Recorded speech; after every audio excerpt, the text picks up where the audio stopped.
बिस्मिल्लाहिर्रहमानिर्रहीम। आज एडियाला जेल के बाहर अलीमा खान के ऊपर हमला हुआ। वहाँ दोनों बहनें भी मौजूद थी। ये इमरान खान की बहनें नहीं हैं, ये हम सब की बहनें हैं। जो अलीमा खान पर हमला हुआ है ये अलीमा खान पर हमला नहीं, हम इसको पीटीआई पर हमला करार देंगे और ये इमरान खान पर हमला है। ये हमला इससे बड़ा भी हो सकता था। जिसने भी ये घिनौनी साजिश की और जो हमला किया, और पुलिस जो सहूलतकार बनी, वहाँ से वो जो औरतें जिन्होंने अंडा फेंका ये हमला करने की कोशिश की, उनको अपनी निगरानी में वहाँ से भगाया गया। तो आप यहाँ तक आप पहुँच गए हैं कि आप इमरान खान की बहनों, जिनके बच्चे आपने जेल में रखे हुए हैं, उनको आपने गिरफ्तार किया। हसन नियाजी को आपने 10 साल की जेल भी दे दी।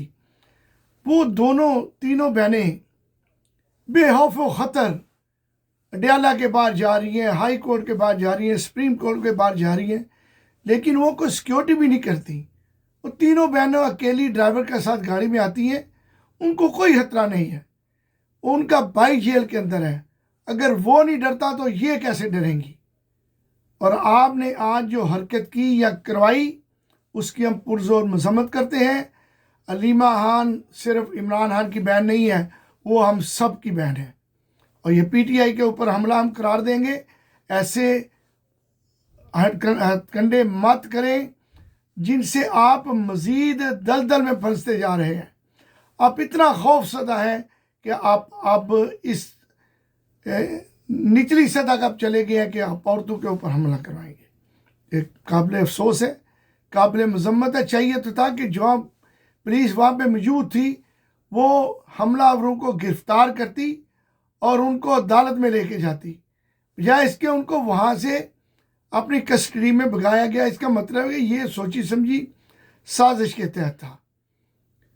लोग चाहें तो अलीमा खान को पूरी सिक्योरिटी पीटीआई के लोग फ्राहम कर सकते हैं, लेकिन वो नहीं डरती, वो सिक्योरिटी नहीं लेती, वो अकेली आती हैं। एक बहादुर भाई की बहादुर बहनें वो जिस तरीके से आती हैं, सादगी के तरीके से, शरीफ औरतें हैं, वो अपने भाई के मुकदमे के लिए, अपने भाई के को मिलने के लिए डाला जाती है, और आज आपने उनके ऊपर भी हमला करवा दिया। हम इसकी पुरजोर मजम्मत करते हैं। ये नाकाबिले बर्दाश्त है और इसके ऊपर आपको माफ़ी मांगनी चाहिए उनसे। और जिन लोगों ने ये हरकत की है उनको गिरफ्तार करके मुकदमा दर्ज किया जाए और उनको अदालत में पेश किया जाए। पाकिस्तान जिंदाबाद, इमरान खान जिंदाबाद।